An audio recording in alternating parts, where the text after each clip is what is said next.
Hürmetli vatandaş, bugünkü leksiyalarımıza başlayımız.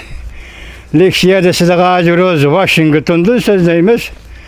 Bugün çislağa 2020 yıl 5. ayının 25. günü.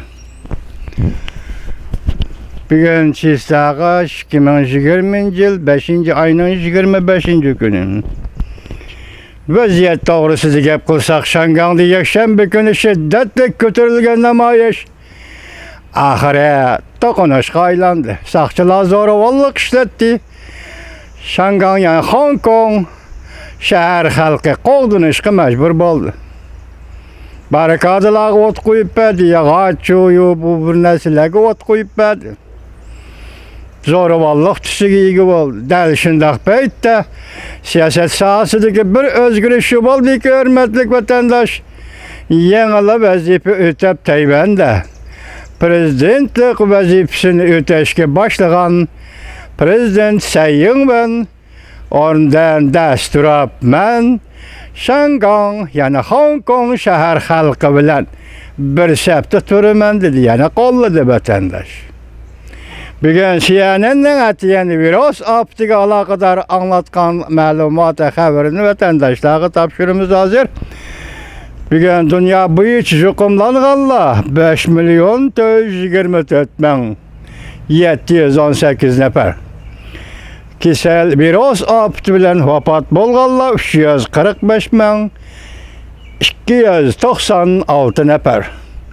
Amerika Qo'shma Shtatlarida virus opti bilan yuqumlanganlar 1.643.499 nafar. Kesel virus opti bilan vafot bo'lganlar 97.722 nafar. Özən saqla Allah insaniyetini, insanlarını özən saqla. Xitay virusudan, Xitay tehdididən, Xitay zomagerligidən, Xitay vəhşiligidən özən saqla. Amerika Qo'shma Shtatlarının davlat ishlar kotibi dedi ki, Xitayning hakimiyeti yoki kommunistlar hakimiyeti yovuz, vahşi siyosiy hakimiyetdir. Özən saqla Allah. Endi bugün biz leksiyalarımızda başlayımız, hürmetli vatandaş. Birinci leksiyamiz mundaq bo'ladi. Hong Kongda minglаған, yüz minglаған şehir halkı partizanlarcha namoyish qilib, Beijingning Hong Kongda davlat bexatarligi qonuniga qarshi turdi. Mavzuda xabar 5. ayının 25. günü Amerika ovozidan Xitoy til programmasi e'lon qilindi. Xabar bundaq boshlanadi. Hong Kong, Beijing qurultay mezgilida Hong Kongda davlat bexatarligi qonuni o'tirib qo'ydi va muhokama qildi. Ve hem de negizde kanunun 23. maddesining 3. qo'shimchasi qilib, Hong Kongda shahar ijro qilmoqchi bo'lib, Hong Kong qonun chiqarish komitetining qonun chiqarish tartiblaridan aylanib o'tib ketdi. Ma'muriyat rayining qonun chiqarish komitetining tartiblaridan aylanib o'tib ketdi demak ko'z kelmadi degan.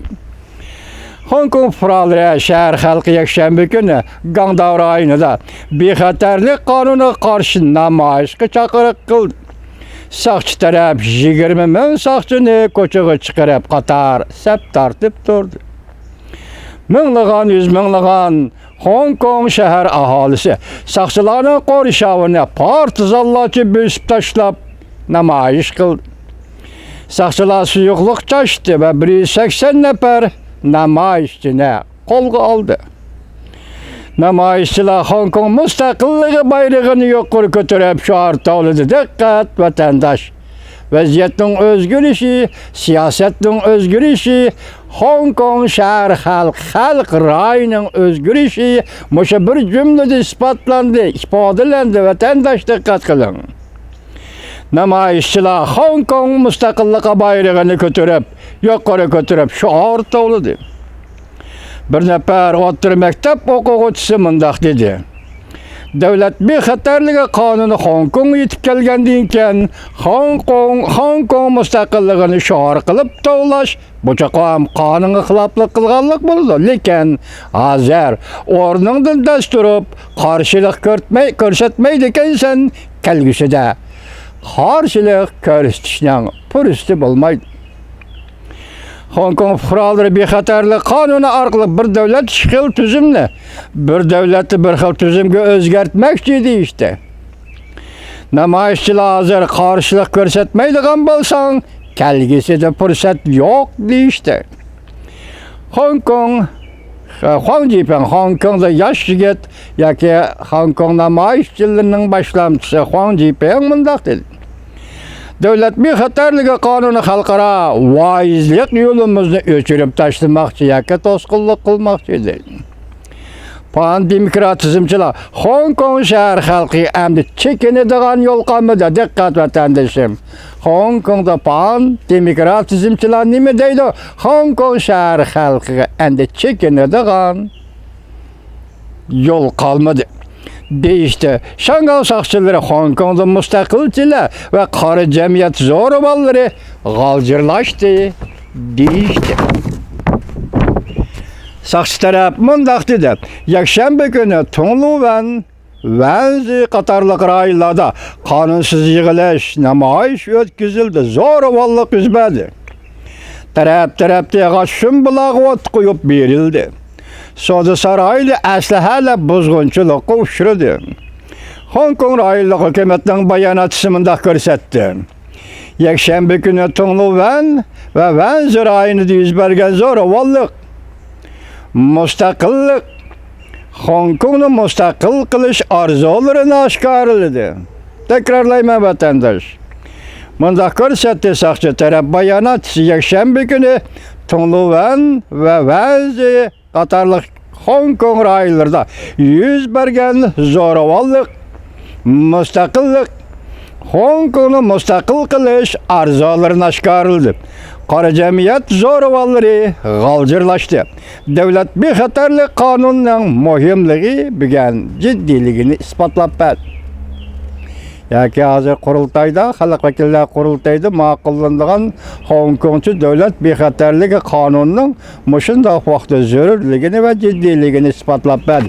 Hükümet taraf, bugün hükümet taraf tuncu bulup eğiz gelip müstakilçiler şoğar köterdi, dolkun köterdi. Müstakilçiler zoruballık kıldı degen gep eğizden çıkardı bayanatçısı vatandaş, hürmetlik vatandaş. Tayvan'ın prezidenti Tsai Ing-wen yana bir xabar. Hong Kong halkı bilen bir septi turimiz dep görsetdi. Mavzulu xabar 5. ayının 25. günü Amerika avazdan Xitay programımız ilan kılındı xabar. Bundak başladı. Cungo'da halk vekiller kurultayı Hong Kong'cu devlet bir xatarligi kanunu tüzüp Hong Kong fuqaralarining narazılığını qozg'agan bir paytda Tayvan'ın prezidenti Tsai Ing-wen Facebook orqali fikir qoldirib Hong Kong xalqiga madad berdi. Prezident Tsai Ing-wen mundaq ko'rsatdi. Bu fursatni biz barliq demokratlar lageridagi ittifoqdoshlarimiz Hong Kong xalqi bilan bir saptimiz. Bir necha kundan beri Jungo'da xalq vakillar qurultayı atalmış bir xatarli kanun tuzib Hong Kong'ning kelgusiga og'ir tahdid soldi. Bu kanun icra qilinadigan bo'lsa 50 yil o'zgarmaydi. Hong Kong o'zini o'zi boshqaradi degan va'dalarga Jungo xiloflik qilganlik bo'ladi. Şinanlaki Tayvanlı qarindoshlar menga o'xshash. Navbatdagi mushu damdagi Hong Kongga intayin chunqur ko'ngil bo'ldi. Prezident Tsai Ing-wenning gapini men ko'p qatim ko'rsatgan edim. Hong Kong xalqining demokratik talablariga yuzlanganda hal qilishning chorasi o'qitish emas. Zo'ravonlik bilan bostirishmi emas. Balki demokratiya ve erkinlikni amaliylashtirish ve Hong Kong'da yüksek avtonomiyani amaliylashtirish doğru dedi Tayvan'ın prezidenti Tsai Ing-wen hanım.